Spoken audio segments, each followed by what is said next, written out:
but he still has some campaign promises to fulfill, like canceling at least $10,000 of student debt per borrower.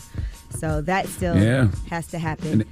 And they say even for what you was just talking about, the public service loan forgiveness, you got to go to the U.S. Department of Education, fill out a limited waiver, and then the limited waiver will allow you to count previous payments to help you meet the 120 monthly payment requirements. Like it still looks complicated, super complicated. Yeah, they're saying people who thought they weren't eligible before or were denied are eligible, some people. So I don't know.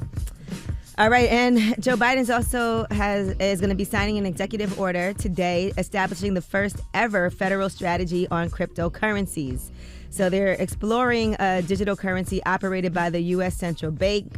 They said this executive order is centered around 6 priorities: consumer and investor protection, financial stability, illicit finance, U.S. leadership in the global financial system, and economic competitiveness, financial inclusion, and responsible innovation.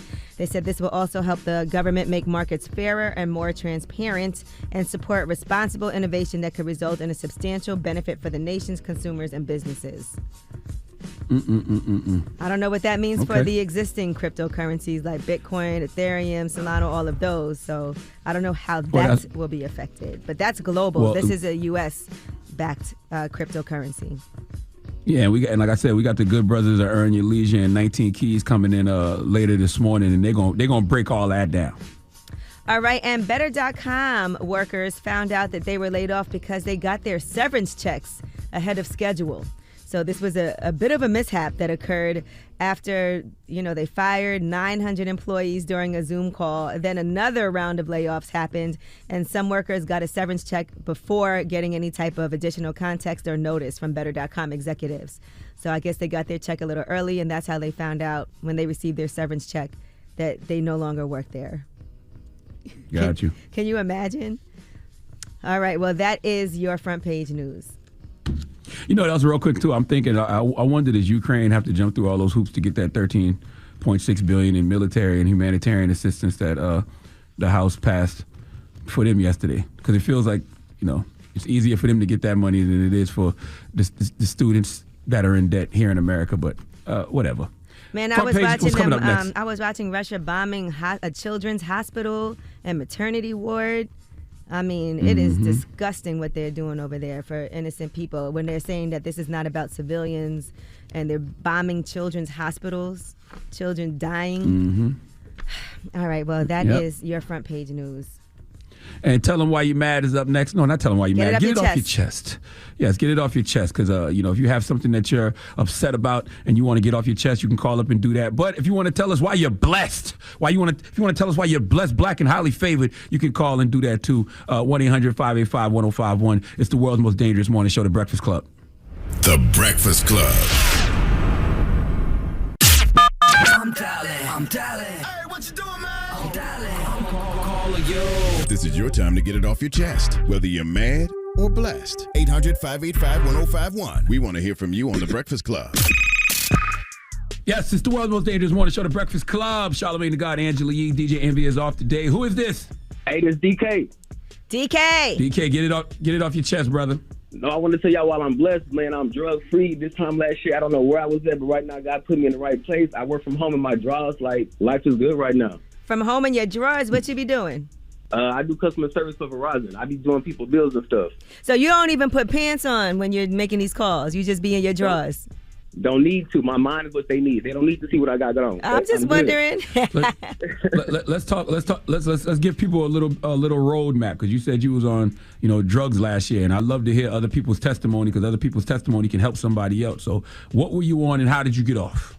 Bro, I was on anything and everything, like anything that was making me feel what I wasn't trying to feel. Like it just wasn't a good space, but like I just woke up one day and I just was done. Like I just prayed to God to take the taste out of my mouth, and that's exactly what he did. So I just don't even crave it. I just thank the Lord every day for where I'm at right now, man. I don't know what else to say. I'm blessed right now. I love and to that's hear beautiful. it. Were you going through something? Were you going through any type of a trauma or some grief that caused you to get on drugs? A little bit of everything, coming out the closet, just meeting the wrong people. I mean, my own choices too, because I had responsibility and I can't put that on everybody. Like, it was my fault too, but like, I'm on the big and better things. Man, I'm glad you got the healing you deserve, my brother. I appreciate that. I want to thank y'all. Listen to y'all every morning. It's so crazy I got through. Like, I'm just like spazzing out right now. All right, you are blessed. You Love, got your underwear King. on right now, and that's it? Angela, you right though. Yes, man. I got a robe on. I got a robe. All right. Hey, Well, thank you, Charlamagne, can I get DK. some Love, Black King. Excellence? Hey, can I get some Black Excellence? Can you get some black excellence? How do you get black excellence? You know how. Nah, like, you know, some of your stuff. Some of your merchandise. Oh, some books. Yeah, I'll send you Anita Kopak, Shallow Waters. I'll send you Dr. Rita Walker, The Unapologetic Guide to Black Mental Health. And if I got some more, Tamika Mallory, State of Emergency, I'll send you that too, brother. Y'all the realest. I want to thank y'all again. All right, DK. Yeah, stay on hold so we can get your information. All right. Hello, who's this? This Angel there, Charlamagne. What's going on? Angel Dust? Angel, just Angel. That's- Oh, just Angel. there, Okay, Angela. good morning, Angel. Get it off your What's chest, going on, sir. man? Good morning, Angel. Man, How y'all doing? And I wanted to get something off my chest, and it was just ironic. God made it a way for me to get this call through, to get through to you all, because I'm a truck driver, man, and right now it's scary out here for truck drivers. I'm an owner-operator, and I just passed the pilot. Fuel is at $5.75 a gallon. Oh, yeah. Lord have mercy. But I also, scrolling through YouTube, happened to pull up a message. Charlamagne, you may have listened to it. Bishop Jakes spoke on God is up to something. And even though yes, sir. somebody may I need saw to that hear this sermon. because- Yes, sir. I had to, and, you know, I was just scrolling through YouTube, and I said, I'm going to listen to this because I'm afraid out here, man, owning trucks and not knowing what tomorrow may bring. But I know there's other people out there going through a lot more and a lot worse situations. But even through hard times, just know God has a plan. And if you believe and have that faith and continue to try, He'll most definitely get you through it, because I most definitely was stressed out getting up this morning heading to Atlanta. But that message took a lot of burden off of me, man. And I just wanted to let somebody out there know it. And know if you continue to try and have that faith in God, you'll get through. You'll get through most definitely. I agree with you, man. Bishop T.D. Jakes gets me through all the time, man. That sermon, I think that was Sunday's sermon, if I'm not mistaken. Well, it said 3 days ago, so I wouldn't doubt it. I missed it Sunday, but, man, I most definitely needed to hear it. And hopefully somebody hear me saying the same thing. God has something planned. He's up to something. That's right. So just keep your head up. Female, That's male, right. keep your head up, most definitely, and just believe, and God will get you through it, no doubt. Well, thank you, That's right. Angel, for Y'all, spreading man. that good word for us this morning. You heard something positive, and you wanted to spread that around, so that's what we do. Most definitely. You all have a good day, and I enjoy your weekend. You too, Angel. Yeah, salute to right. Bishop. Bishop said sometimes God doesn't bless you for you. He's blessing you because of what's going to come through you. Look at God. 1-800-585-1051. Call up right now. Get it off your chest. It's the world's most dangerous morning show, The Breakfast Club. The Breakfast Club. Let's go. This is your time to get it off your chest, whether you're mad or blessed. Say it with your chest. We want to hear from you on The Breakfast Club. So if you got something on your mind, let it out. Good morning. Who's this? Yeah, what's up, sir? Trav, P, sis. What's happening? What's up to our co-host for Get It Off Your Chest, Trav? What's up, Trav? What's up, Yee? How you, boo? Hey, boo. Where Get it off your Envy chest, at? Trav. Envy is off today. Oh man, see, I had something. I've been thinking about Envy for a while, and I've been thinking about him, and I had something for him today, because What you have for him, Trav? Ever since Coachella punked him, I've been thinking of a new name for his car show, because he does not like Drive Your Dreams. I he know. He really don't be pushing Drive Your Dreams. He just be like, my car show. I thought of something really catchy for him, and I was going to tell him today, but now I got to wait for him to get back. Tell us. I can't say it because somebody might take it and try to trademark it, so I got to wait for Envy to get back. You should have trademarked it already, Trav. No, I can't do that to Envy. I'm gonna give it to Envy. It's Envy. But I'm gonna call back when he's there. So now I gotta call back tomorrow. Oh, God. All I right, think you'll be here Trav. tomorrow. But guess what, y'all? I What? want to say that because What? remember, I told you that they've been messing with me in my DMs because I lost my job. Mm-hmm. But I got a new job, y'all. Oh, what you doing now, Trav? Congratulations. Working for the electric company for Pico. Check me out. Ow. Okay, that's dope. Congratulations. That's I think you thank should be you, working for thank you. Peacock. Oh, Congratulations, God. though. Goodbye, Charlamagne. Bye. What? We celebrating. Good morning. Who's this? This is Alexis. Alexis, get it off your chest, boo. Alexis. Good morning, Charlamagne. Good morning, Angela. I just wanted to express how blessed I've been lately, man. Like, I'm in the military and I'm a mom and a wife, and it's been so hard going through depression and anxiety for the last 2 years. And I feel like this year has been starting on the right foot. Like, I'm finally getting back to myself, growing, knowing what I want in life. And I just want to tell anybody who's going through it, just get through it and grow, because it will not last. Okay. Now, did you do any work on yourself? Did you start going to therapy? Did you, were you doing anything to heal? I started reading more, and I actually have been going to therapy consistently for the last 2 years. And I also wanted to see if I can get a book, Charlamagne. I got you. I'm going to send you the Unapologetic Guide to Black Mental Health by Dr. Rita Walker and Anita Kopac's Shallow Waters. And, reading is really good. Reading is really good for your brain. It's really good for your mental health. It's actually a technical term that I can't remember right now, but they say when you lose yourself in a good book, it's been shown to reduce your levels of stress. So reading is very good for your mental health. Yes, thank you. Thank you. Y'all have a great day. You too. You too. Hey, when y'all call up here and y'all tell us that y'all have gotten through, in regards to anxiety or depression or any, mental health issues, tell us how. Don't forget to tell us how, okay? That's very important. Good morning. Who's this? Hello. Hey, this is Amanda with Eating Lovely in San Antonio. Peace, Amanda. How are you, Queen? I'm doing good. I wanted to say first and foremost, thank you, God, for the Breakfast Club. Keep anointing them with speaking to the culture. Amen. Wow. Thank you. Thank you. Miss Angela Yee, I want to say the first time I read about you was in Feminists Don't Wear Pink and Other Lies. Oh, okay. That was a great compilation book. Yes, ma'am. Ever since then, I've been listening heavily to the Breakfast Club, and I can't wait for your book. I'm so excited for it. Thank you. DJ Envy isn't there, but I just bought tickets to his car show. And Charlamagne, I got Black Privilege in, and Setting Boundaries, Find Peace. I'm so excited for this book. I really love y'all show. Those are great reads. My kids too. Man, you really love us. Oh, we love you so much. We appreciate your support, because I don't know if a lot of people know about that book, Feminists Don't Wear Pink. Oh, it's a great book, yeah. And I turned 30 this month, so this is one of my goals. I will earn this 30 years, and I'm just so excited to be here, with y'all right now. Oh, man.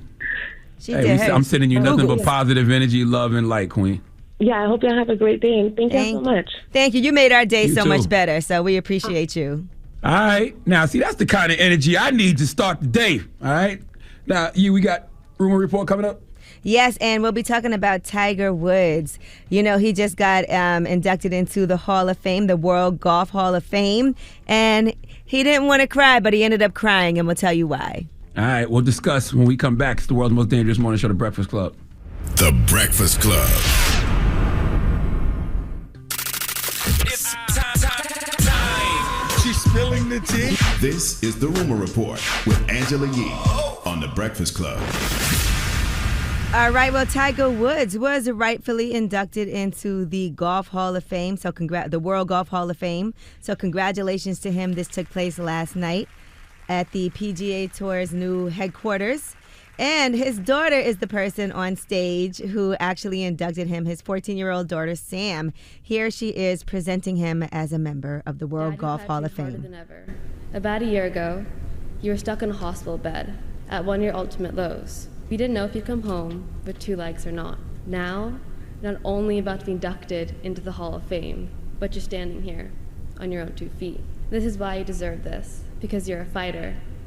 You've defied the odds every time, being the first Black and Asian golfer to win a major. Dad, I inducted you into the Dad Hall of Fame a long time ago, but today, I am so proud to present my dad, Tiger Woods, into the World Golf Hall of Fame. Oh, that was so sweet. And he got, of course, very emotional. And, he talked about when he was 14, his family took out a second mortgage. Here is Tiger Woods with his Hall of Fame speech. We took out a second mortgage so I could go out and play the AJJ Tour. So without the sacrifices of Mom,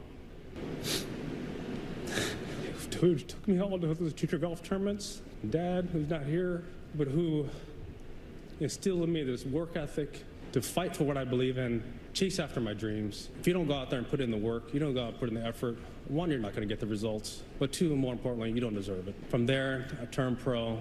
First thing I was able to do was I was able to pay off that mortgage.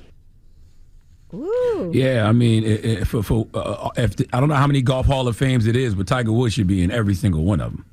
He absolutely should, because I can't even. There's only 3 golfers I can just name off the top of my head. That's Arnold Palmer because of the drink, the iced tea and lemonade. Jack Nicklaus because of the restaurants in the airport, and Tiger Woods. That's it. All right. Well, congratulations to him. Such an emotional night, and he did a lot for the sport of golf. Let's be clear. All right. Now, Starz has given a second season order to PowerBook 4 Force. That renewal announcement was yesterday. The show has very strong ratings. We already told you guys about that. It was the most watched series premiere in Starz history. And so congratulations to them. I know 50 was having some issues with Starz, but looks like he'll be sticking around, at least for that. I haven't watched Force yet, but I will. And I don't want anybody to think that Starz, renewed this show because 50 has no problem putting them on blast on social media. They renewed the show because people are watching it. What 50 said was true. It's like the show has super high ratings. Why haven't they renewed it yet? Well, they said it. They already knew, and they already had the writers working on the next season. They just hadn't announced it yet. So. Well, they should have told 50. They said this writing. The writers' room had been staffed well in advance of the series premiere, even. And so I guess all along they knew it was going to be another season of it. But Joseph Sikora, who plays Tommy Egan, he is the star of PowerBook 4 Force. He actually is going to Chicago. I've been watching it in this new season to try to start his empire there. So that's kind of what this season is about. Now, is there any chance Lala comes back? Pictures as he looks at her. Pictures of her, but I don't think so. But you know what? Anything can happen. We never know. All right. And That's Netflix right. has ordered from Shonda Rhimes and her longtime Shondaland partner, Betsy Beers. They're going to be executive producing an upcoming White House murder mystery series. It's called The Residence. It's an 8-episode drama. It's been ordered straight to series. And it's largely inspired by Kate Anderson Brower's nonfiction book, The Residence, Inside the Private World of the White House. It will explore the realities of America's first families from the point of view of their staffers. So the synopsis is 132 rooms, 157 suspects, 1 dead body, 1 wildly eccentric detective, 1 disastrous state dinner. Man, this is why high-level consistency is so important. This is why high-level consistent excellence is so important. Because I'm going to watch that show just because Shonda Rhimes is attached to it. Shonda Rhimes don't miss. All right. So I'm going to at least check the show out.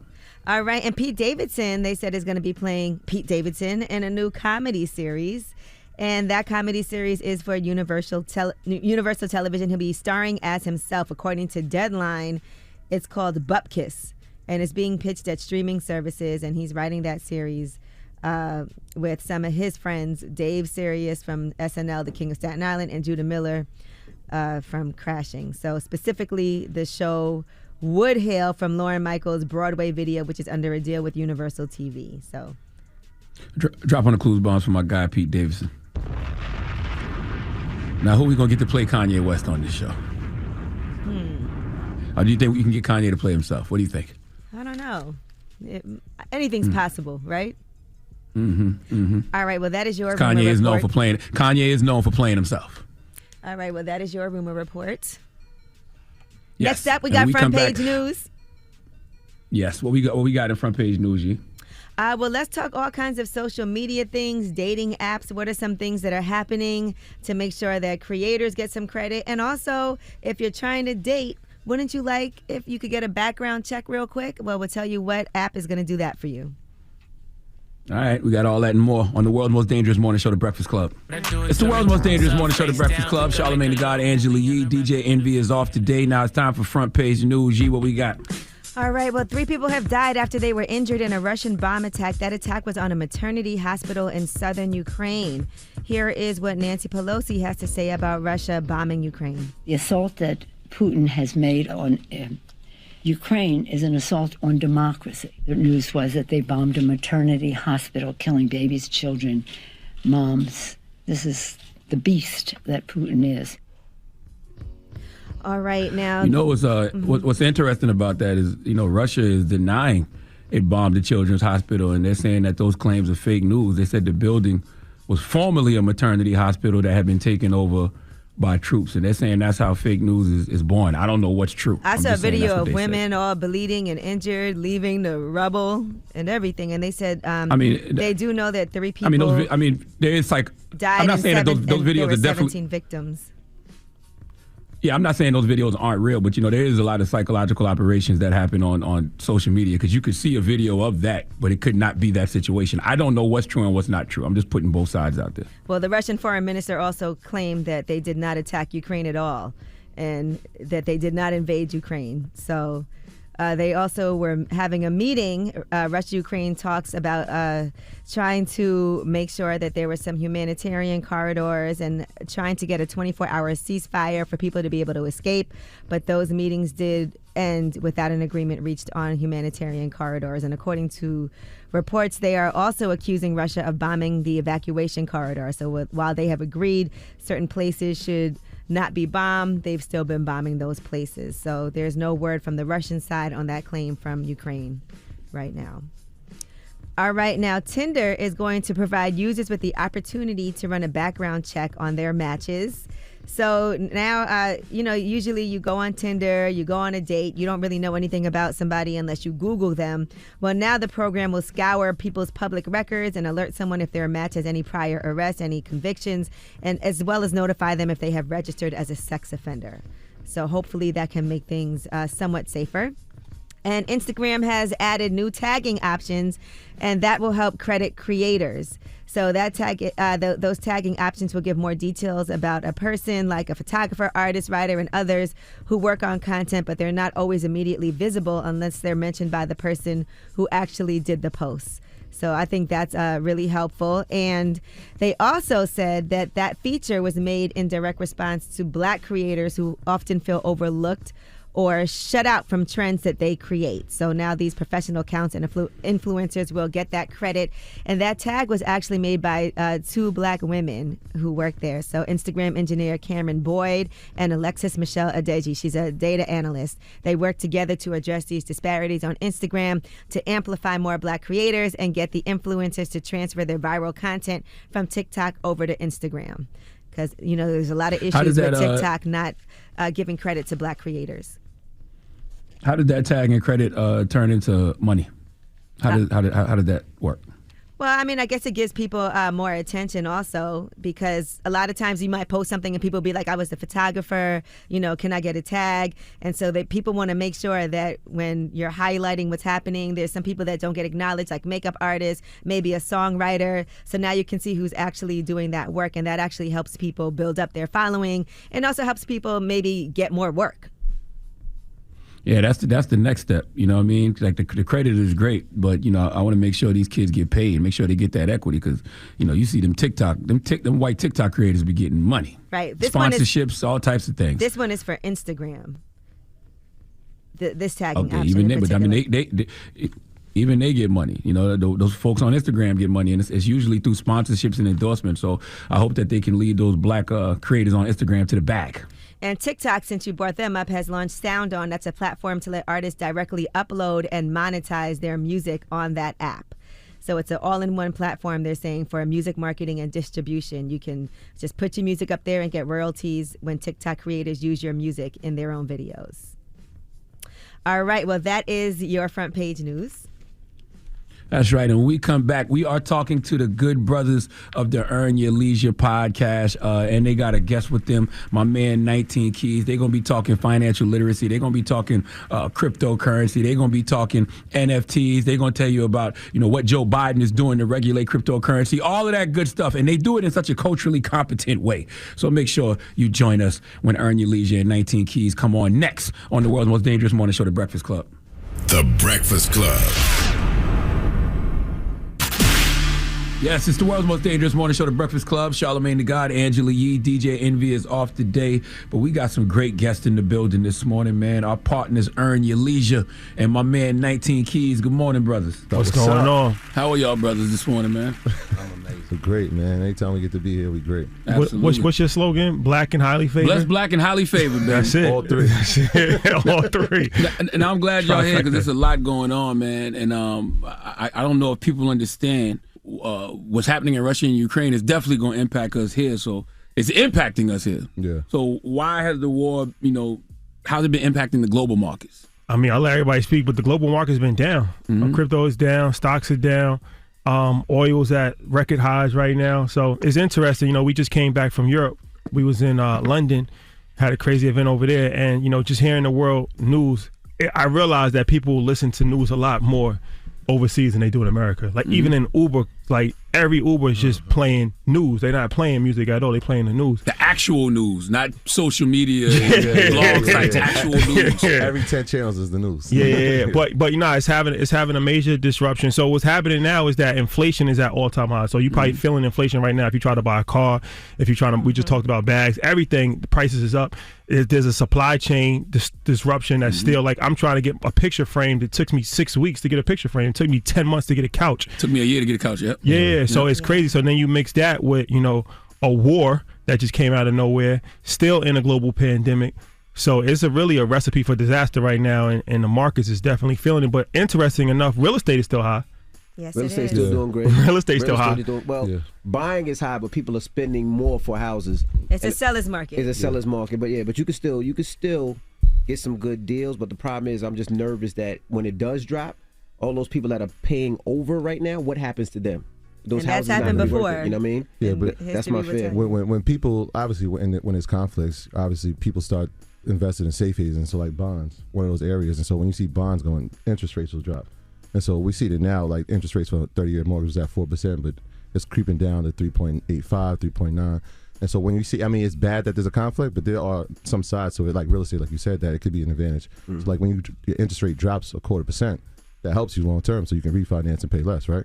Yeah, now, another thing I wanted to ask, since we're talking about how Russia and Ukraine is affecting us, and cryptocurrency, right? And we see that Joe Biden is talking about regulating cryptocurrency. This week, we'll see something. So what does that mean? It could really mean a multitude of different things depending on what kind of policy he lay out. Right now, we know that they're trying to do the CBDC coin, where they got the government back but they're trying to figure out how to do it because it's really complex right now. That if they roll it out the wrong way and they give themselves the power to destroy money rather than just create money, then you can also see things where they have bank runs where people decide to take their money out, and then the people have more control over monetary policy than the government. So they're trying to figure out how to create it in the best way where also is unhackable, because what's going on with Russia and Ukraine and everything, it's a different type of war. It's an economic and a currency war that's going on. And that's dangerous for a multitude of different reasons. It's the reason why Russia decided to invest in Bitcoin before everything happened. And they can't touch Putin's finances right now because he got them layered and secured behind many different invisible walls. And right now, I think the more dangerous thing for people to focus on is understanding how to diversify their assets. You understand me? It's like, if you got your money in crypto and it's down right now, you still want to diversify in gold. You still want to have your money in different commodities because the weed and the oil and everything else is rising right now. And so, we got a mental myopia where we only think short term. But in the long term, it's going to affect us even worse because we're already behind the 8 ball so far. So when it comes to crypto, if you go invest in it, you want to either get at the best prices, which is when it really dropped to the lowest, and think from a long-term standpoint. The daily trading, that works for people who are very professional. They understand the technical analysis of it all, and then they can get in and out of that market and be able to make some money. But in the short term, a lot of people go lose a lot of money. You understand me? Trying to play it and trying to catch and guess what prices are the best ones to get in, when they really should be finding less volatile things to invest in, because you're not gonna know how long this thing gonna play out. You understand me? And so with this new currency war, it's creating a completely new global landscape of what money is. Like, that's the whole thing about what is money, right? That's why NFTs are going up in value and cryptocurrency is fluctuating, and they trying to figure out what's gonna be the best hedge right now. But the only hedge right now is diversification.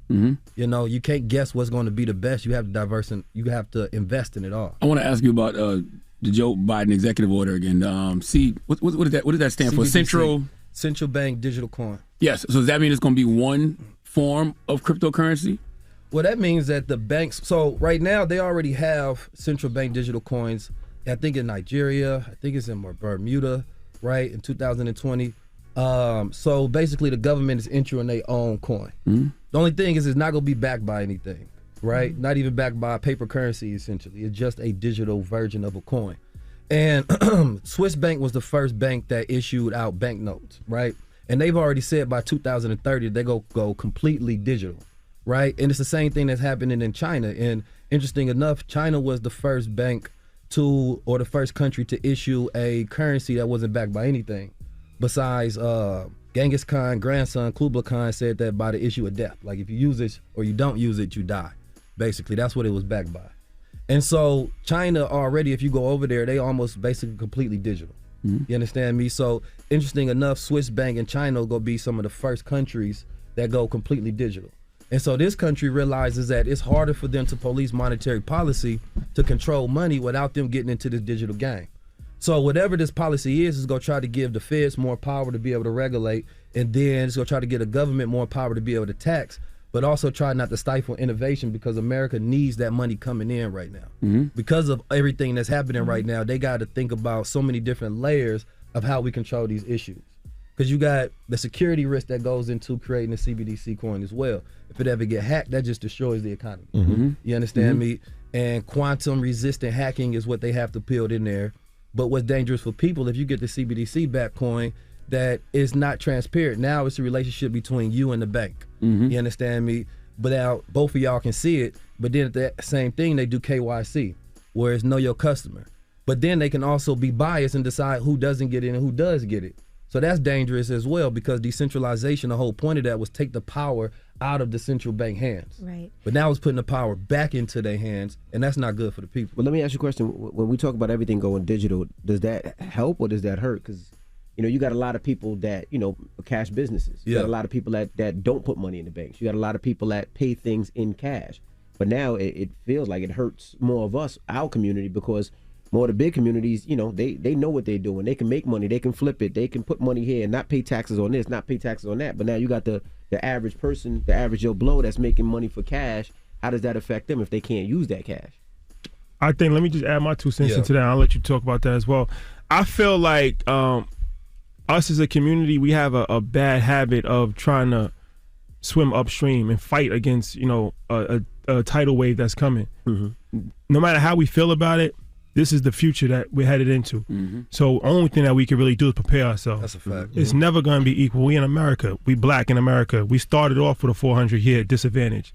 We could never expect it to be an equal or fair system. Of course, we got so many disadvantages, but this technology has actually helped to empower a lot of people as well. And it could actually be used as a level the playing field as well. Right. So I always try to look at things from a more optimistic standpoint as opposed to being a pessimist.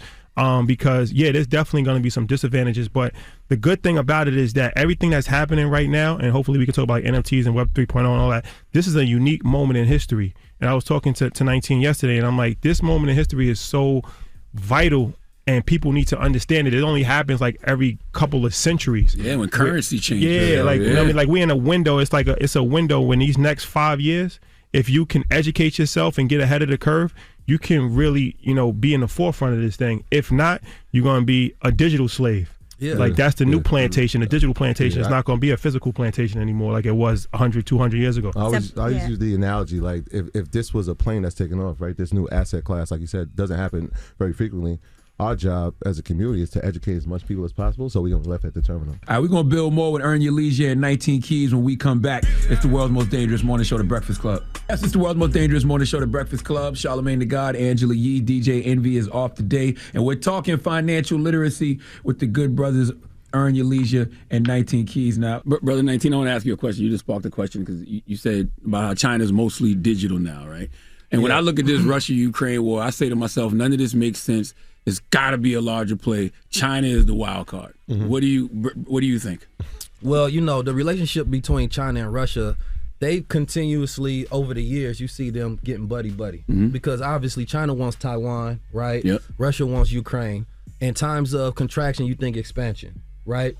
Number one, China has a lot of America's debt, right? And at the same time, that means that China doesn't just want America to fall because the money that they have in America falls as well.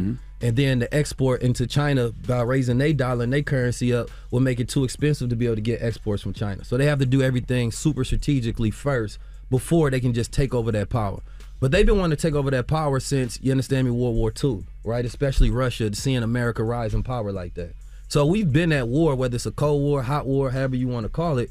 right now, I believe China is already like the largest economy right now. Right, they've already essentially won, and America's trying to get back in place. Right, so America is fighting from the downside, and then Russia wants to be able to take over that whole entire space. But at the end of the day, I don't think that they 100% knew how strategic they was going to get with the economic war that they placed on them. But I'm sure that they have things in place, like the moment that they decide that the Russians can't watch Netflix and can't bank with them, well, they're going to start doing partnerships with China, right? Strengthening that relationship. Well, let's bank over here. But that gives China more play than anybody, because they're the only ones that really have leverage over Russia and Putin right now.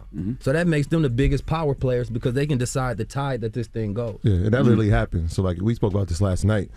Visa, MasterCard, you seen like this economic like ban that's happening with Russia. And we spoke about it kind of like we saw MasterCard, they banned it in Russia, and Visa banned it in Russia. The first country to step up and say, yo, you can use it here was China. And so the Union Pay is now something that you can use inside of that country.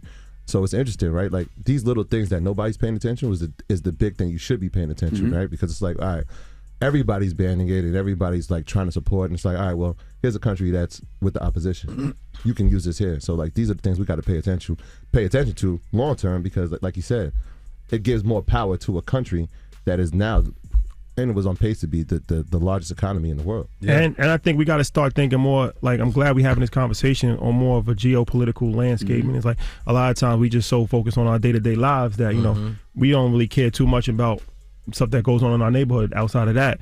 But you know, our day-to-day lives are impacted by what's happening. No, it's extremely important. And it's like even Russia and China, like they don't necessarily have the best relationship. Like they've had kind of a rocky relationship, but you know, it's the old adage, like, you know, an enemy to my enemy is my friend. So they look at it like, okay, you know, this is an opportunity to actually work with, you know, a country that could potentially, you know, be a major threat to America and NATO and Europe. And that's an opportunity for them, right? So if you look at China, it's very interesting because you're talking about the real estate play. Like they've literally buying land all over the world. Everywhere. You go to the Caribbean, Africa. There's no place on the America. There's no place on the world that China is not, you know, dominating right now, right? Yep. So you know, it's a new age of imperialism where they're not like forcibly taking land, how you know England did and how Europe did hundreds of years ago. But now they're doing it to a point where they're putting these countries in so much debt that, like in Jamaica, they own the airport. They put them in debt for like 50 years. They got to like lease the airport back to them, and they're doing that all over the world. So, you know, it's extremely important for us to start thinking like this and looking at it from, you know, a big picture, because what happens over there affects us over here, whether we, you know, believe it or not. And we just can't be ignorant to world politics. And I feel like, you know, America keeps you ignorant. That's and it make you focus on TikTok dances. They make you focus on rap beef. They make you focus on things that's not really important. And when you travel, you understand that these other countries, it doesn't matter how much money you make. They still tapped in. They still listening. Like I said, every Uber driver, I noticed that they didn't listen to one music. Only thing they listened to was world news. Yeah. So, you know, it says a lot about the times that we're in, and we got to really, like, you know, play catch up because we behind the 8 ball already. Yeah. You know, President Biden is banning all Russia's energy imports into the U.S., right? Who's going to benefit from that? Who's going to step up and supply that for America? It's interesting when you look at it, because it's like nobody is really clean in this world, right? Like nobody's clean. Everybody has some level of dirt on them. So it's like, all right, now you ban the oil coming in from Russia, so now that just puts OPEC and the Middle Eastern countries in a position where they can really monopolize. They can raise prices. They could do whatever they want, right? And now we under their thumb even more. So it's like, whose thumb are you under? Right. You're under China's thumb. You're under Saudi Arabia's thumb. Right. You're under Russia's thumb. And this is why the electric cars are so, like, that's probably the real winner in this whole thing. The EV space is like it's only so long that we can rely on natural resources, period. Yeah. You know, now you're talking about solar energy. So now you're talking about Elon Musk, who has the opportunity to be, you know, the first official trillionaire. They might be already trillionaire, first official trillionaire on them oil mines and minerals. On paper, because it's like, you know, he understood that reaching $1 trillion is not going to be through, you know, conquering land and oil. Reaching $1 trillion is going to be through electric cars, taking people into space. These are things that, you know, as you said, you going back to the education, black people, myself included, I went to college, I got a scholarship to play basketball, and I got a communications degree. That happens all the time. Luckily, I'm an entrepreneur. I don't have to rely on that. But there's too many of us go to school and get liberal arts degrees, right? And that doesn't mean anything in today's world. It's all about technology. It's like you have to really understand what you're learning, because you could be learning the wrong thing and it's not beneficial. That's a fact. Yeah, that's the key word, understanding, right? Because, you know, I read a lot, I take in a lot of information, I don't necessarily understand it, you know? Yeah, I mean, that's the key to it all. I always say 80% mindset, 20% skill set. If you got the right mindset, you can master any skill set. So even with our folks, if I'm going to teach them high-level technology, one thing I teach is learning how to learn. You understand me? Like, the older you get or the newer you get, I always say, your brain changes, right? And because we didn't get the right education in school, once we get older, we have bad learning habits, right? And then when we don't learn something, then we reject it. We either get mad at the teacher or mad at the subject itself, right? And we feel insecure within ourselves, so then we look towards distractions. So actually learning how to learn is a way to be able to increase, right, your ability to be able to understand things. Learning the concept and then the details, and understanding, like, if I'm 30 years old, I can't learn pattern recognition like when I'm 21, right? And then when I get 40, understanding when your brain changes towards wisdom, right? And more so about concepts. So that's why it's harder for older people to understand technology and things of that nature. They try to get the concept because the details not gonna input. So understanding that with our people, like being a much more mathematical people, just in a way that we sync with our thoughts is important, and having these high level conversations is important, because oftentimes it's great to simplify things, right? But there's so much data loss when you do that, you still don't have a true understanding. That's right. And being a creative learner is something you don't learn in school, right? If you teach the child everything, you spoil them of the ability to learn properly. You understand me? And so a great teacher is always gonna leave something out, so it leads you to a journey.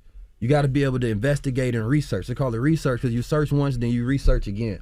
But now we are overly informed society, but we under execute, because it used to be a hard where you got to go to a library and get some knowledge, right? But that's like, I got to walk there, I got to get a library card, I got to take out a book, I got to learn it, I got to bring it back. That's the process. Now you Google something on your phone, there's no work in between that, right? And so you don't appreciate it because it don't have any real value. And so actually going through the process of learning changes the value that you equate to the things that you learn as well, right? And so it's like, we could talk about buying assets or like buying, you know, frivolous things, but how many times we spend money on self-improvement, right? And mental improvement.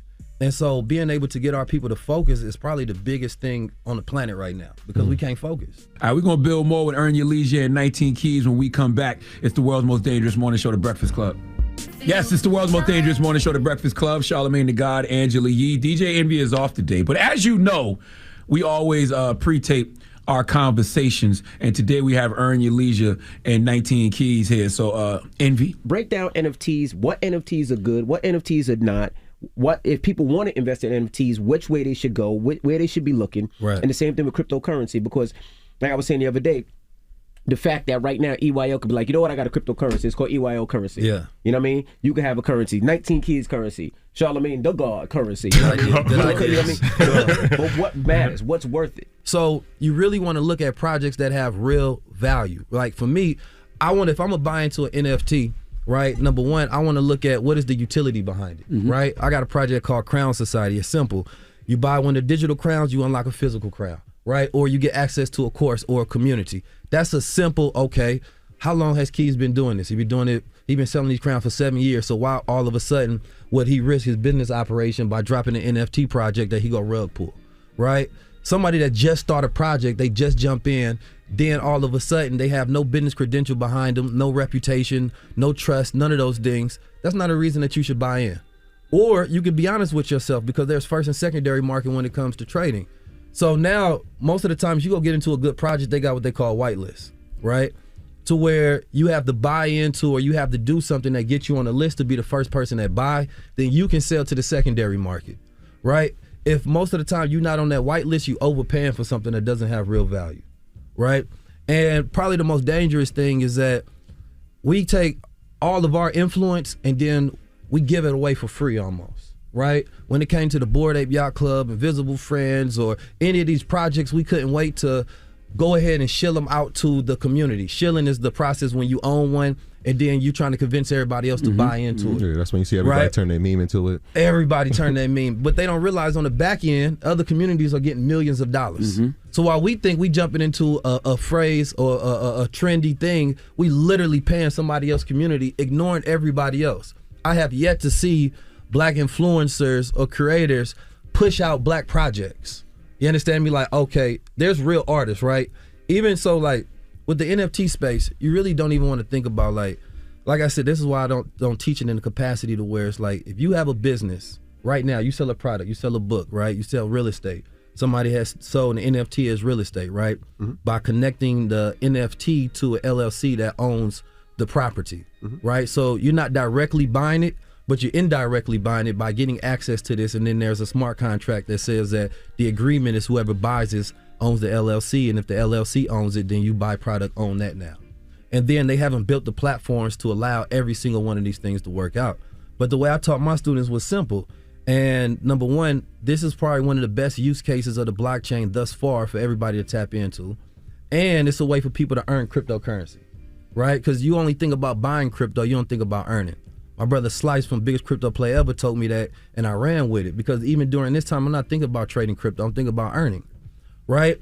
So if you have a product right now, I look at the NFT as a product picture, right? And what it unlocks is the product.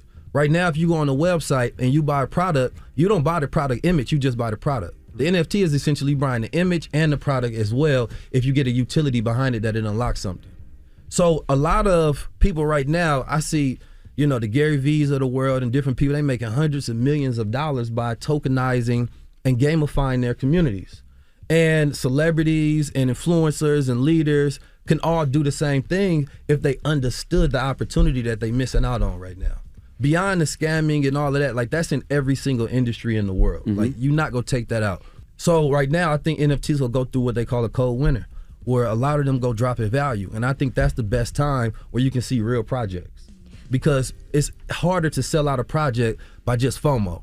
Now people like, all right, because the community is getting more educated every time they go through a rug pull, every time somebody scam them. So they want to see what's the real project, right? We just announced that we're gonna be doing a project with EYL, where, you know, and I can let them drop if they want to drop some utility on that.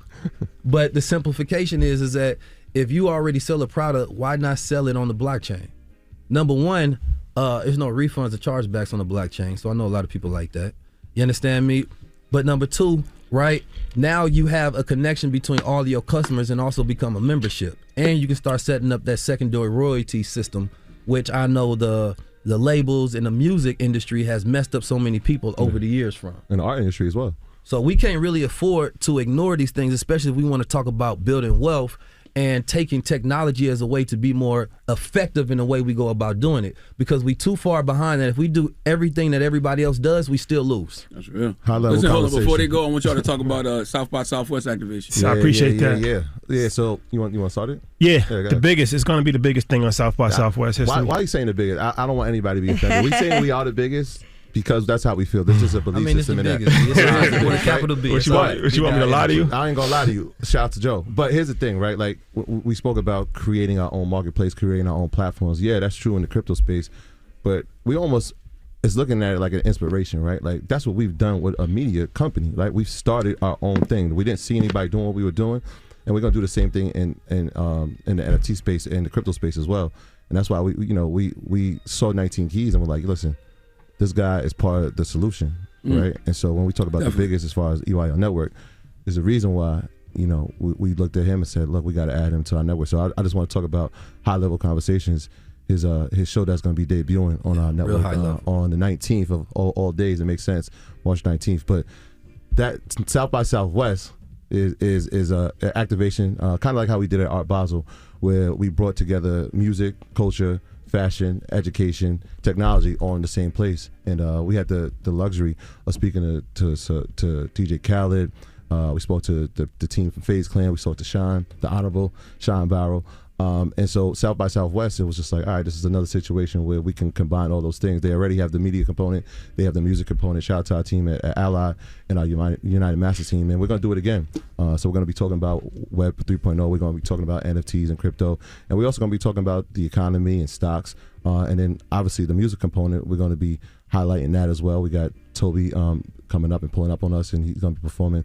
And can we talk about who we're going to be interviewing? Yeah, it's a unique situation that we've been able to curate kind of a Marvel universe of financial literacy and and give them platforms and empower them. Like nobody heard about Wall Street Travel before he came on. Whether it's Ian Dunlap, master investor. We have the opportunity to bring 19 Keys up here. So it's our obligation to not just be selfish and keep our resources to ourselves, but to actually help, because these people actually have information that they told us. He was the first person that told me about NFTs.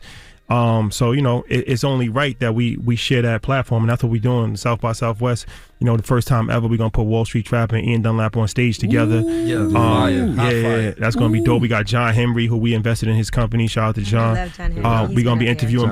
We're gonna be talking to Bun B, and he's gonna be performing. DJ Michael Watts is gonna be DJing. Toby Wigway, the hottest independent artist, one of the hottest artists, period. So that's what it's about for us, man. Just kind of pushing the limits, doing things that's never been done before, and especially like you think about financial literacy. It's like we really just breaking the boundaries of what you thought financial literacy was. Like whether we go to London, 2,000 people out there in London, and now we did South by South. We doing South by Southwest, and we got a bunch of other stuff. So, but before I leave, I have to give gratitude.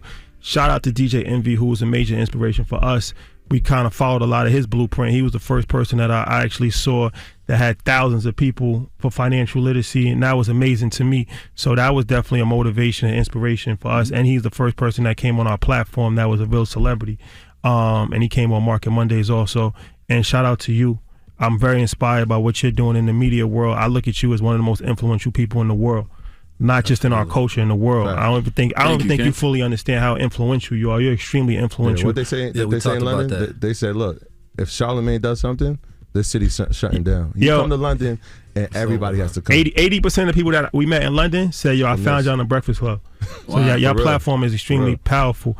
And Angela Yee has always been doing her thing for years. And first time I met her was in Detroit. She didn't get up when Chicago. I tried to shake her hand. She was sitting down, but it's all good. It's all good. But she's doing her thing for so long, and just watching her growth as well has been extremely inspiring. From doing the juice bars to doing the financial literacy thing on one. So watching all of you guys come together and putting your ego aside and making this thing work, because I know it's not easy working with each other for this long, is extremely inspiring for us to be in amongst presence of people that's in the Radio Hall of Fame. That's something that's an extremely big accomplishment. Too many times in our community we downplay our accomplishments till somebody dies. Nobody gets the recognition that they deserve until they die. So just wanted to give your guys flowers while you're still living. Hall of Fame. And I hope y'all know how important y'all are too, man. You know what I mean? I love everything that y'all are doing. Y'all are so necessary. Like, we've been waiting for this type of leadership in the black community culturally for a long, long, long time, man. So salute to y'all, and always introducing us to people like 19 Keys. Good to meet you, brother. Yes, sir. All right. Well, there you have it. It's 19 Keys, the brothers from Earn Your Leisure. It's the Breakfast Club. Good morning. Yes. It's the world's most dangerous morning show, The Breakfast Club. Charlamagne the God, Angela Yee, DJ Envy is off today. Salute to those good brothers from Earn Your Leisure, and my man 19 Keys. Drop on the clues bombs for those brothers, man. They so necessary, so necessary. Now let's get into the rumor report. We're talking Nicki Minaj. Listen up. It's just in. All the gossip. The rumor report. Gossip. With Angela Yee. It's the rumor report. The Breakfast Club. All right, well, Nicki Minaj did a sit down with Joe Budden, and she addressed a lot of different things. Now, she talked about being pregnant and having writer's block. I also went through writer's block, severe writer's block. After the baby? During the pregnancy. You was writing a bunch of whack. Yeah, oh yeah, for sure. Well, I wasn't even writing anything. I was trying, and I wouldn't have no ideas. I think I was too worried about the baby, or like I was just online Googling and YouTubing pregnant women all day. Like, oh, what did they do? How did they do? How long did it take you to get acclimated or get out of writer's block? Well, I came out of writer's block with seeing Greene. All right, and then that's acceptable, right? Yeah, she had other things on her mind. She was pregnant. Yeah, it makes sense. Now, another thing that she talked about was wanting to collaborate with Kanye on doing the female Yeezys. I'm about to do something, and he was like, well, if I did something with you, my wife probably wouldn't love that idea, because I should be giving that to my wife instead, if I was doing like a female version of the Yeezys or whatever, it would probably should go to my wife. And I understood this. How you going to tell somebody about their husband or wife? Yeah. So I said, okay. But we have to be careful, like, that when we put those things out there and when a door is open, that we do, figure out a way to have another black face there. Okay. Well, it can happen now because Kanye and Kim not married anymore, right? They definitely are not. All right, and another thing she talked about was Little Kim. Everybody's always ears perk up when you hear Nicki Minaj, Little Kim. Well, she actually gave Little Kim props. Here's what she had to say. The same way I feel I should have already been on the cover of American Vogue, so should Little Kim. If we being all the way 1,000. Mm-hmm. If this is what your magazine represents, influence. Then how do you not? If we be honest, because any female rapper, when myself or Little Kim goes on the internet every day, we see our influence. So I'm not gonna say it's about me only, right? And not give that woman her just due about what she did. Okay. All right. Yeah, I don't know anything about Vogue, but if the premise of that conversation is that, how influential Kim and Nicki are, yes. Yeah, I agree especially with fashion and what people are, doing, from your hair to your clothes to everything. All right, and Nicki Minaj also really was honest about getting ass shots. Here's what she had to say. It wasn't acceptable to have surgery at all or anything, even though, and at that time, I had never had surgery. I had ass shots, which till this day, I realize even what I did, and even with me not consulting with anyone to do something like that, how insane that was. And actually what happened was I kept on being around Wayne and them. And all I would hear them talking about is big butts. And I didn't feel complete or good enough. That's very honest, because you don't know what you say around people, how it affects them. That's how I feel when women be talking about big penises. That's why I ordered Magna RX pills out the back of the sauce, or double XL back in the day. But the difference is that people aren't going to see it, as you're just walking around in everyday life. It's not like, only a select few will see that. It's not. The difference is there's no surgery for us. There is. It just is more dangerous. That's the difference. It only will add a couple of inches. Now, she also talked about Lil Wayne making jokes about her. I think they said stuff sometimes jokingly. When it's from someone like Lil Wayne, it matters, so even if they're joking, they don't know that the person that is there in that room with them is not finding it funny. So where they might have been playing with me, probably thinking, oh, she's confident, she's good in her own skin, they don't know probably that I always had that insecurity. Mm-hmm. So they're just joking. They didn't mean any harm, but it wasn't a joke to me. I was laughing, but I didn't find it funny. There you go. All right, well, that is your rumor report. That was Joe Budden and Nicki Minaj on The Breakfast Club. Yes, now, indeed. Charlamagne, you got Donkey of the Day coming up? I do, and Donkey of the Day for after the hour is going to Bank of America. In particular, the Bank of America on West Paces Ferry Road near OK Cafe in Atlanta that got my man Ryan Coogler hemmed up. We'll discuss. Charlamagne, say the gang, donkey of the day. Charlamagne. You are a donkey. It's time for Donkey of the Day. Donkey of the Day does not discriminate. I might not have the song of the day, but I got the donkey of the day. So if you ever feel I need to be a donkey, man, hit me with the heat. Yeah, it's the Breakfast Club, bitches. Who's donkey of the day today? Yeah, I got a lot of thoughts on this one. Donkey of the Day for Thursday, March 10th goes to Bank of America. In particular, the Bank of America on West Paces Ferry Road near OK Cafe in Atlanta. I got the location from an article I read on the Atlanta Journal-Constitution website. Article was written by my man Rodney Ho. Drop on the clues bombs for Rodney Ho and the Atlanta Journal-Constitution. Salute to y'all. Now, what did the Bank of America on West Paces Ferry Road in Atlanta do? Well, they caused black men all over the world's primary stress hormone, cortisol, to surge like the Omicron virus did last fall. Okay, when we saw them handcuff and detain movie director Ryan Coogler. If you haven't been on social media in the last day or so, then you may not have heard what happened to Ryan Coogler. Well, let's go to CBS 46 for the report, please. Police body cam shows the moment famed Hollywood director Ryan Coogler was put in handcuffs attempting to withdraw money from his own account. Don't freeze. I never freeze. Coogler, director of the award-winning Black Panther movie, is in Atlanta filming the sequel. Police say he was detained at the Bank of America on West Pacers Ferry after passing an employee a note reading, "I would like to withdraw $12,000 cash from my checking account. Please do the money counter somewhere else. I'd like to be discreet." But the moment the teller pulled up the account, Bank of America says it signaled an alert and prompted her and her manager to call 911, suspecting a robbery. When I ask him questions, he just point at the note, look at the note. He might just want to be discreet, but I have police en route. Yeah, I mean, he might. It just seemed weird. Ryan Coogler. Let's forget who Ryan Coogler is for a second. Let's forget that he's a famed Hollywood movie director, because at the end of the day, he's just a man, a black man, who had a checking account at Bank of America, who had all his proper ID, was breaking no laws, okay? So what? He had a mask on, all right? A mask and glasses. The CDC says, you don't need a mask indoors. He still had one on because why not? Everyone says mask mandates indoors are up to us, up to our discretion, so he made a choice to wear his. Ryan has enough street smarts to know also that the wolves are out. Okay, folks are starving in these streets. The gap between the haves and have-nots is wide, so he writes a note for the bank teller, who I heard was black, by the way, but hands the note to the bank teller.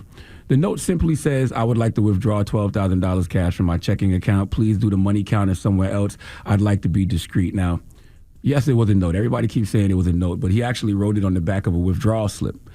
I don't think I've ever written on the back of a withdrawal slip, but I'm just going to assume Ryan Coogler actually filled out the withdrawal slip in the front as well. Even if he didn't, it's still a withdrawal slip. So from there, the bank teller has a procedure to follow, correct? They usually ask for our ID and tell us to put our debit cards in, and then they run us our money. I don't even believe the bank teller ever read the note.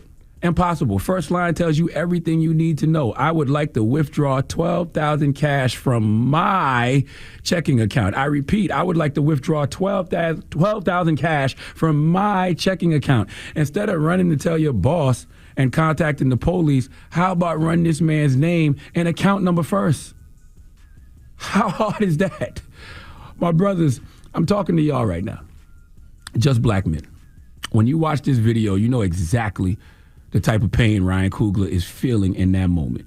You can taste the trauma that Ryan Coogler is experiencing. When I talk about the cortisol surging in your body, I'm talking about that thing that lets us know we in danger. All right, that Tom Holland No Way Home spider sense. And yes, I meant to say no way home, because in moments like that, that's how it feels. Like there is no way home. I'm not making it out this situation alive when it's me against the police. And it's such a psychological fight with your body and mind when you have interactions with the police like that, because automatically when you feel that kind of danger, your body says fight or flight. You can't do either against the police. So you're forced in that moment, as an innocent man trying to make a legal transaction at a bank, you are forced in that moment to deal with the increased blood pressure and heart rate, the muscle tension, feeling like you got to poop and throw up at the same time. Okay, you have to deal with all that in the moment. And here's the other thing. And you got to try to keep a level head to even talk to these officers. How am I supposed to have a regular interaction with you, a regular conversation, when I'm having a panic attack? If you watch the video, dude walked up behind Ryan Coogler, the officer, with his gun out. Who knows what the officer in front of him was doing? See, y'all saw that video and y'all was thinking Black Panther. I saw the silly jokes online like this would have never happened in Wakanda, and Wakanda discrimination is this. Well, guess what? When I saw that video, I wasn't thinking of Black Panther at all. I was thinking of another Ryan Coogler directed film based off a true story, Fruitville Station, the story of Oscar Grant. Okay, when Oscar Grant was detained by police and while he was in handcuffs laying on his stomach, an officer, Johannes Marcel, pulled out his pistol and shot him in the back. See, bank teller, your fear of this man, whatever your perception of this man was, could have led to him being killed. Not for anything he did wrong, but because of whatever you was feeling. I cannot believe that in Atlanta, a place where there's quite a few black people getting money, this man trying to withdraw $12,000 from your account, from his account, caused you to react in this way. But it's a shame that I, as a black man, have to be thankful that Ryan Coogler wasn't killed. I'm thankful that he wasn't killed, but it's a shame that that's what I have to be thankful for, because that shouldn't be the bar. All right? Thankful that Ryan Coogler wasn't killed shouldn't be the bar, because he should have never been in that situation. And I don't want to hear anyone say, well, it's better for the bank teller to be safe than sorry. Excuse me, being safe would have been running his account, checking his ID. That's how you keep everyone safe, because what you did, bank teller, might have been safe for you and the bank, but it damn sure wasn't safe for Ryan Coogler and his people, okay? Now, can we listen to the interaction between Ryan Coogler and the police? Can we listen? Do me a favor, man. Come this way. Put your hand behind your back.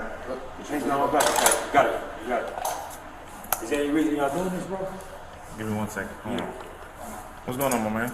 Trying to pull money on my own. You said what? Yeah, what's up? This your phone? It is, sir.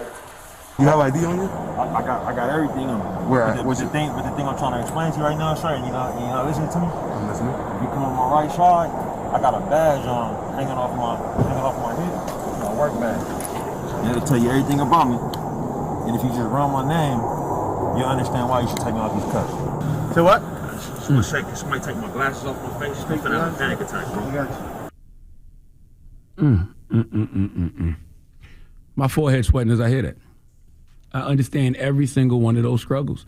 I've done those same things when I go to the bank and take out large amounts of money. Large amount for me is $200, okay? Yes, $200. That's a large amount to me, all right? I say to the teller, hey, I want to make a withdrawal. And then I write it down. Not to mention, I try to go to the bank at times. I know nobody will be there because I, too, do not feel safe as a black man having large amounts of money. So those times I need to have a large amount of cash, $200, I do the same type of methods, simply because we don't feel safe. We as black men never feel safe. I got stopped by the police at 5 in the morning in the backwoods of New Jersey a couple weeks ago. I immediately turned down my Bishop T.D. Jakes sermon I was listening to get my day started, and I called my wife. In my mind, I'm calling my wife so she can just be there for comfort, record the interaction. But you want to know another reason I called my wife? The reason I keep trying to suppress and don't want to think about, because, you know, your thoughts do become things. In my mind, it's a slight chance I was thinking, this could be my last moments on earth. That's just how it is when you have those kind of interactions with the police as a black man. You heard that brother Ryan Coogler say he was having a panic attack?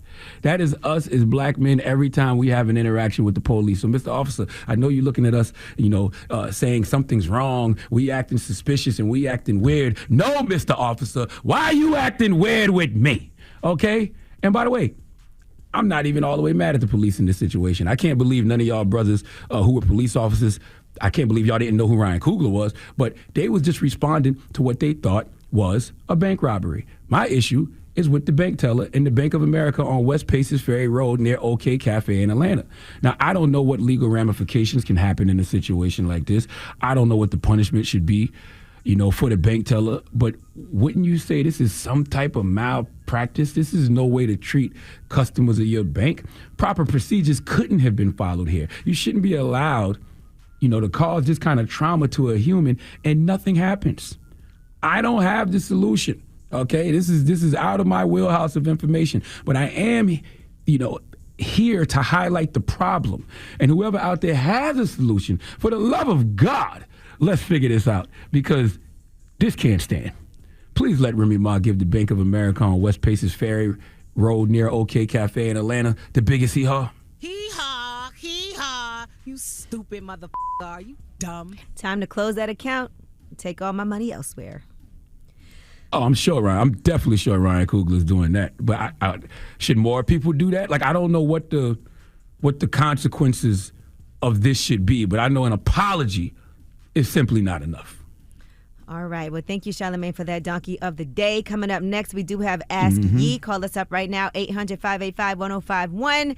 If you have any questions, you need advice on anything, it could be finances, relationships, friendships, work, entrepreneurship. Call us up right now, and I got you. The Breakfast Club. Come on. Need relationship advice? Need personal advice? Just need real advice. Call up now for Ask Ye. The question to me is that I'm dating I'm 46, she's 30 years old, and we've been having, intimate relationship. But every time we have an intimate relationship, she goes on a 2 vacation, then calls back. It's just frustrating, and I really like her. So wait, how old are you and how old is she, you said? I'm 46, she's 30. Okay, and she just leaves and goes on vacation? Are you giving her money? Oh, That's why I went the first time. That's why, it was a wrap. She thought I was trick daddy. She called, gets through. So I need more than this. That was after the relationship, and I'm like, helped her out a little bit. And after that, then the second time, she pulls it again, and I give her 0. Okay, so she was trying to get some money out of you the second time, but the first time you did do it. Yeah, first time I did do it because she had kids or whatever. But I was like, the second time, I'm like, this trick daddy, So after the he's a second rap. time, I'm not trick boy. after the second time when you didn't give her any money, have you spoken to her since? No, she blocked her number. That's what she did. Okay, well, it looks like she was looking at you as somebody that was going to finance her travels and help take care of her financially, and now that you're not doing it, she's out. Yeah, I got you.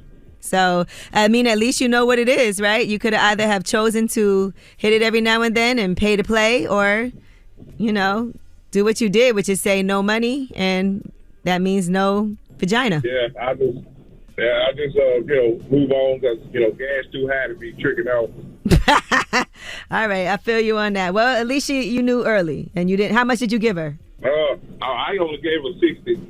Okay, so it was a $60 lesson for you. Yeah. All right, well, good luck. I hope you find somebody that loves you for you. Yes, sir. Yes, ma'am. Yes, sir. All right, Ask Ye, 800-585-1051. It's the Breakfast Club. Good morning.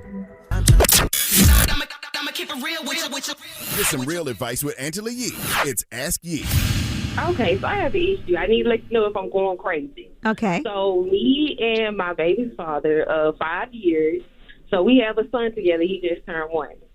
His other baby mama, she's pregnant now, claiming that it's his. His mother is going crazy. Mm-hmm. Like, she's planning baby showers, trying to plan gender reveals, like doing everything. None of this was done for me when I was pregnant. Okay. And I'm like, why are you having this energy towards this person that he's no longer with? Like, even with the kids, you can tell the difference how she treats mine and how she treats, their kids together. And I'm like trying to figure out why. Like, I try to be nice. I try to give gifts, around holidays. I try to always do, the extra mile. But it's like nothing like she doesn't like me. I guess that's the case. Mm-hmm. But I don't know if I'm just going crazy or should I just let it go. But it's kind of putting a strain on me and his relationship. So let me ask you this. So you guys are still together? Right now, yeah. But he has a baby on the way with his other baby mom. That's what she's claiming. I don't believe it. But it's possible. Could be. Girl, I'm confused. So me too. So what are you going to do if this baby is his? Well, we're going to have to find other means to take care of the kids because we can't be together, and it's already stressful with the two that they have, and it's just not gonna work. So you're okay with the fact that did he cheat on you? That's what I don't know. He's saying, like, standing on it, I did not cheat on you. She's trying to make you mad, like, and she's done this stuff before, so that's why I'm kind of confused because she's just like one of those crazy baby mamas. Or so he says, because he doesn't want y'all to know each other and speak to each other. Right. So, girl, this sounds a little crazy to me because this may be his child, but he's claiming up and down that it's not. If it is, he's a liar and a cheater. Yes, and then his mother, and I'm like, I don't know if you have something to do with it because you just in on it like extra. That's her homegirl. Look, yes. All I can say is don't drive yourself crazy trying to force other people to like you or trying to force other people to accept you. If she chooses to, great. If she doesn't, that's not on you. Your relationship is not with her. Your relationship is with him as a co-parent, and we also don't know what he got going on. And truthfully, this whole situation seemed a little sneaky. The fact that it's possible, the fact that his mom is doing these things and he's not telling her. Did he tell his mom that's not my child? He said it. You heard him say it? He said it. To her, yes, and she's like, well, I think otherwise, and just like that's her friend. So whatever she says, she's going with. Yeah, and in a situation like that, you can't win. You can't make her not want to be cool with the other baby mom and like you more and all of those things. They probably talking about you and all of that. Just all I can say is just be cordial. You know, have as little conversation as necessary. Be yourself, but don't concern yourself on what the mom's relationship is with the other woman or any of that petty stuff. You got a child to raise. That's your main priority, focus, and concern. All this other stuff is just extra. You focus on that, making sure your child is loved, cared for, knows, you know, you're the mom. And whatever your relationship is going to be with him, you know, that remains to be seen. We're going to see if he's telling the truth or if he's lying. But there's a lot of drama for you to have to deal with. Yeah, it is. It really is. And it seemed like he don't got it under control at all. He doesn't, and that's what makes me very mad. Like, it always sets me off because I'm like, handle it. Like, handle it. Mm-hmm. It can be all C's if you just handle it. But it's just like, I'm always the one handling it. So I always look like I'm overstepping my boundaries. Yeah, you shouldn't be in that position. You should not have to do that. Yeah. And he shouldn't put you in that position. You should be there if she's really a liar and a crazy person, like you said. You should be there to support him. But he can't even allow you to have to deal with that. That's on him. Right. He got to protect you and your child. You're very right. And I just wanted to make sure I wasn't going crazy because everybody I explained this to, they're like, girl, you tripping, just calm down. She don't like it's fine. Like, if she don't like it's fine. No, it's not fine because y'all not in the situation, so y'all don't know. Right. But again, you can't force it. The more you try to force it, the worse it's going to be. Just do your thing. Be cordial. Don't let anybody get you out of character, but you don't have to kiss nobody's ass. Right. That is right. All right. Thank you. All right. Praying for the best for you. Thank you. Bye. All right, it's the Breakfast Club, and coming up next, we got the Rumor Report, and we'll be talking about Kim Kardashian and the new Hulu show. The Breakfast Club. Hey! This is the Rumor Report with Angela Yee. On the Breakfast Club. So listen up. All right, well, that reality show, The Kardashians, is coming April 14th, and they said that new episodes will be released every Thursday. Now, Kim Kardashian did say that she's open to talking about Pete Davidson, and you will understand how they met, who reached out to who, how it happened, and all the details that everybody wants to know. As far as her new romance, Khloe Kardashian is going to be addressing some of that drama she's had with Tristan Thompson. She said, I wish I never had to talk about that because it's not a fun thing to talk about, but it is a part of my journey in life, so we will see it on the show. Now, one thing that people were upset about, they did not like what Kim Kardashian had to say about work. Here's what she had to say. For women in business, get your ass up and work. It seems like nobody wants to work these days. That's so true. You have to surround yourself with people that want to work. Have a good work environment where everyone loves what they do. There were a lot of people responding to that on Twitter. So that O'Brien said also, be born rich really helps. Jamila Jamil said she came up from the mean streets of Beverly Hills with very successful parents, step-parents, but in a much smaller mansion. A true grind, an inspiration, a Photoshop icon. All of that may be true, but what that got to do with what she actually said? like most things online, I don't understand the backlash. Is it because you don't like the messenger? Because the message applies to us all, and work doesn't look the same for all of us. The work that a construction worker is doing today is different than the work an attorney is going to be doing today, but it's still work. The work someone in the military is doing differs from the work someone in college is doing, but it still works. But it still works. I think part of it is that she's saying for women in business, get your ass up and work. A lot of women are working and working several jobs and didn't come from any type of money, and they might have a lot of responsibilities to hold down in their household. And so, it's not that people aren't working. But she's talking to the ones who aren't. Like these are messages that we say all the time. Like Diddy will get online and say these kind of messages all the time. If you don't work, you don't eat. Get your ass up. Khaled will be like, I'm up working while you sleeping and drooling on your pillow. I think it's just because people don't like the messenger. Well, I think it's more than that. She also said it seems like nobody wants to work these days. And then she said have a good work environment where everyone loves what they do because you have one life. No toxic work environments. And there's a lot of people who work at places because they simply right now have to pay the bills and don't have a choice and have responsibilities. It's not as easy as somebody saying, I'm only going to do what I love. Sometimes it's not possible at that time, at that moment. It sounds great, but everybody does have a different experience.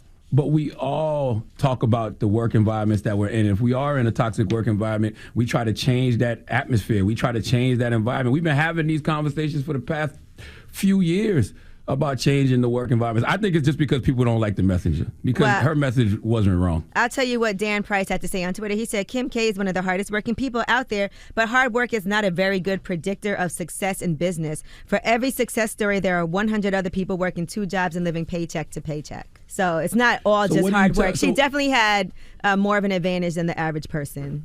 Yeah, but that has nothing to do with her message. You telling me, Angelique, that you've never spoken to a group of kids and told them that they got to work hard? Yeah, it comes with a lot of sacrifices. But I wouldn't tell them that they're not working hard and get off your ass and work because nobody wants to. I wouldn't say that. But we do say things like that about people. We be like, yo, that person ain't working. Or that person ain't working hard enough. Or these kids nowadays don't want to work. We do say things like that. You know, but I do know a lot of people who work really hard and just haven't achieved the success. And so it's not necessarily hard work always equals the success that you want to have, because sometimes you make a lot of I know people who have sacrificed their careers to raise their family and to support their husband. I've seen all of that. So I don't think it's a one size fits all. That is true. Success is subjective, but I just think in this case, people don't like the messenger. Because Khaled will get online today and tell everybody that he's up while you drooling on your pillow. Y'all ain't working hard enough. Y'all ain't going to outwork me, and nobody will say nothing. Yeah, I think sometimes when it comes from a place of privilege, it's harder for people to take it. It's like, okay, you grinded from your mansion in Beverly Hills to get a bigger mansion. But I will not deny the fact that she definitely does do a lot and does work hard.